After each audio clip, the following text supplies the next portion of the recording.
Always believe that something good will happen to you. Iba kasi kapag may positive outlook ka sa life. Yung good things, yung kusang lalapit sa'yo. Kapag may gusto kang marating, maniwala ka na mararating mo. Have faith. Manifestation works. Attract positive energy. At syempre, lagi mong samahan ng prayer.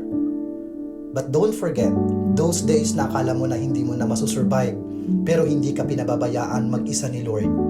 You are not alone. Lagi siyang andyan, nakatingin at gumagabay sa'yo. Kapit lang. Lakasan mo palagi yung loob mo. All these struggles are temporary. Malalampasan mo rin.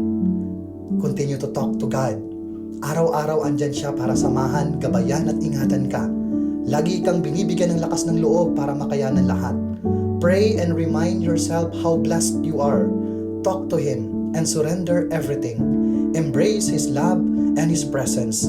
And you can say, Lord, kayo na po ang bahala. Buo po ang tiwala ko sa inyo. Salamat po.